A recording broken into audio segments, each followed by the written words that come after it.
અભિયાન અંતર્ગત વડોદરા ભારતીય જનતા પાર્ટી દ્વારા ગોષ્ઠી કાર્યક્રમનું આયોજન કરવામાં આવ્યું. વડોદરાના વાસ્તવિક હોલ ખાતે વન નેશન વન ઇલેક્શન અંતર્ગત વડોદરા ભારતીય જનતા પાર્ટી દ્વારા ગોષ્ઠી કાર્યક્રમનું આયોજન કરવામાં આવ્યું. એક રાષ્ટ્ર શ્રેષ્ઠ રાષ્ટ્ર તેમજ 2047માં વિકસિત ભારત તરફ દોટ મૂકવા માટે વન નેશન વન ઇલેક્શન ખૂબ જ કારગર સાબિત થશે. દેશના વડાપ્રધાન દ્વારા જીએસટી 370 નાબૂદી, ત્રિપલ તલાક જેવા લોકહિતના નિર્ણય લેવામાં આવે છે, ત્યારે વન નેશન વન ઇલેક્શન પર કારગર સાબિત થશે. આજના કાર્યક્રમમાં ભારતીય જનતા પાર્ટી વડોદરા મહાનગર દ્વારા વ્યાપક ચર્ચા કરવામાં આવી, જેમાં સામાજિક સમરસતા તથા વન નેશન વન ઇલેક્શનના આર્થિક ફાયદા તેમજ ગુડ ગવર્નન્સની વિસ્તૃત માહિતી ઉપસ્થિત સામાજિક સંસ્થાઓ, ડોક્ટરો, એન્જિનિયર તેમજ પ્રબુદ્ધ નાગરિકોને આપવામાં આવી. અંગેનું પહેલા પીપીટી પ્રેઝન્ટેશન મારફતે તેના 6 થી 7 ફાયદાઓ ઉપસ્થિત લોકોને સાર્વજનિક તેમજ વ્યાપક ચર્ચાઓ કરવામાં આવી હતી. પીપીટીના માધ્યમથી ઉપસ્થિત લોકોને વન નેશન વન ઇલેક્શનની સમજ પૂરી પાડવામાં આવી હતી. આ કાર્યક્રમના મુખ્ય વક્તા ડોક્ટર અનિલ પટેલ, જે પ્રદેશ કન્વીનર છે, તેમના દ્વારા મીડિયા સમક્ષ માહિતી પૂરી પાડવામાં આવી હતી. તે વર્ષ 1967 સુધી દેશમાં વન નેશન વન ઇલેક્શન તરીકે લડાઈ હતી. વચ્ચે કેટલી વ્યવસ્થાઓનો ભંગ થયો, એની અંદર અલગ અલગ રાજ્યોમાં અલગ અલગ સમયે લોકસભાનું અલગ અલગ સમયે ઇલેક્શન થતું હતું. આજે જે પ્રકારે સ્થિતિનું નિર્માણ થઈ રહ્યું છે, 2019ની અંદર 50 થી 60 હજાર કરોડનો ખર્ચ અને 2024માં તો એનાથી પણ વધારે ખર્ચ ભારત સરકારને ભોગવવો પડતો હતો. એટલે ચૂંટણીમાં એટલો મોટો ખર્ચ થઈ રહ્યો છે, જેને જોતા લોકોમાં વન નેશન વન ઇલેક્શન અંગે જાગૃતતા, તેવા હેતુ સાથે આજરોજ વડોદરા શહેર ભારતીય જનતા પાર્ટી દ્વારા વન નેશન વન ઇલેક્શન અંગેનો ગોષ્ઠી કાર્યક્રમનું આયોજન કરવામાં આવ્યું, જેમાં મુખ્ય વક્તા ડોક્ટર અનિલ પટેલે જણાવે કે વન નેશન વન ઇલેક્શનથી દેશની જીડીપીને 1.5% ફાયદો થશે. આ કાર્યક્રમમાં જુદી જુદી સંસ્થાઓ દ્વારા મહાનુભાવોની સ્મૃતિચિહ્ન આપીને સન્માનિત કરવામાં આવ્યા. આ કાર્યક્રમમાં મુખ્ય વક્તા તરીકે પ્રદેશ કન્વીનર ડોક્ટર અનિલ પટેલ, વડોદરા શહેર ભારતીય જનતા પાર્ટી અધ્યક્ષ ડોક્ટર જયપ્રકાશ સોની, વડોદરાના પ્રથમ નાગરિક મેયર પિંકીબેન સોની, પૂર્વ સાંસદ રંજનબેન ભટ્ટ, પૂર્વ ધારાસભ્ય કમ મંત્રી રાજેન્દ્ર ત્રિવેદી, ભારતીય જનતા પાર્ટી વડોદરા મહાનગરપાલિકાના મહામંત્રીઓ તેમજ બુદ્ધિજીવીઓ તથા સામાજિક સંસ્થાઓના અગ્રણી તેમજ પ્રોફેશનલ તેમજ વડોદરા મહાનગરના ભારતીય જનતા પાર્ટીના કાર્યકર્તાઓ અને હોદ્દેદારો વિશેષ ઉપસ્થિત રહ્યા હતા. વન નેશન વન ઇલેક્શન કાર્યક્રમ અંતર્ગત આપણી વચ્ચે વક્તા તરીકે ઉપસ્થિત છે ડૉક્ટર અનિલભાઈ પટેલ, જે આ કાર્યક્રમ અંતર્ગત આપને વિસ્તૃત જાણકારી આપશે. ડૉક્ટર અનિલભાઈ પટેલ.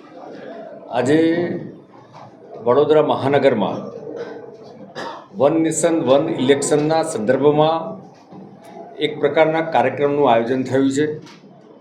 ખાસ કરીને દેશમાં 2014 પછી જે રીતે એક રાષ્ટ્ર શ્રેષ્ઠ રાષ્ટ્રના સંકલ્પ સાથે આદરણીય નરેન્દ્રભાઈ અને ભારતીય જનતા પાર્ટી એનડીએની સરકાર કામ કરી રહી છે, એમાં અનેક પ્રકારના એવા નિર્ણયો લીધા છે કે જે નિર્ણય 2047ના વિકસિત ભારત તરફનું પ્રયાણ કરી રહ્યા છે.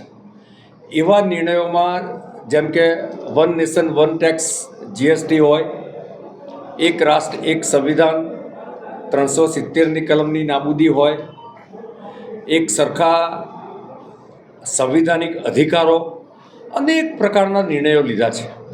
એ જ પ્રકારનો એક નિર્ણય એક રાષ્ટ્ર એક ચૂંટણીનો લેવામાં આવ્યો છે અને એનું બિલ લોકસભામાં મુકાયું છે, પાસ થયું છે. એ બિલ જેપીસી પાસે છે.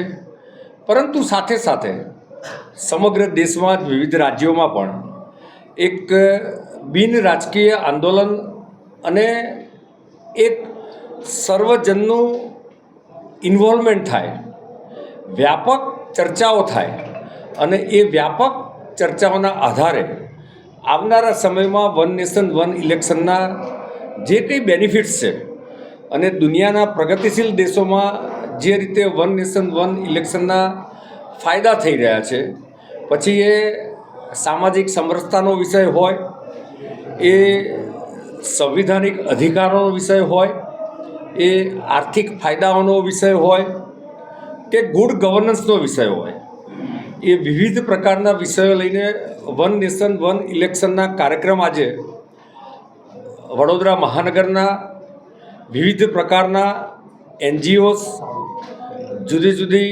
ડૉક્ટર્સ, ચાર્ટર્ડ એકાઉન્ટન્ટ્સ, એન્જિનિયર્સ, પ્રબુદ્ધ નાગરિકોનું આજે એક ગોષ્ઠીનું આયોજન થયું છે અને એમાં એક પ્રકારનું પીપીટી પ્રેઝન્ટેશન કરવામાં આવશે. ત્યારબાદ આ વન નેશન વન ઇલેક્શનના સંદર્ભમાં જે 6-7 પ્રકારના બેનિફિટ જે સામાન્ય જનના વિચારમાં આવી શકે એના સંદર્ભનો એક ઠરાવ પણ પસાર કરવામાં આવશે અને કદાચ કોઈ પ્રશ્નોત્તરી હોય તો એની પણ એક વ્યાપક ચર્ચા કરવામાં આવશે. આજની મિટિંગનો મુખ્ય ઉદ્દેશ જે છે એ સાર્વજનિક રીતે સમાજના વિવિધ વર્ગોની વચ્ચે એક વ્યાપક ચર્ચાઓ અને વ્યાપક ચર્ચાઓ પછી નરેન્દ્રભાઈની કામ કરવાની પદ્ધતિ પ્રમાણે એક વિશિષ્ટ જન આંદોલન કરવું એ આજની આ બેઠકનો ઉદ્દેશ છે. વધુ આ બાબતે વધુ માહિતી આપણા ગામની શહેરા doctor Jayanti. Subscribe now and press the bell icon. Never miss an update.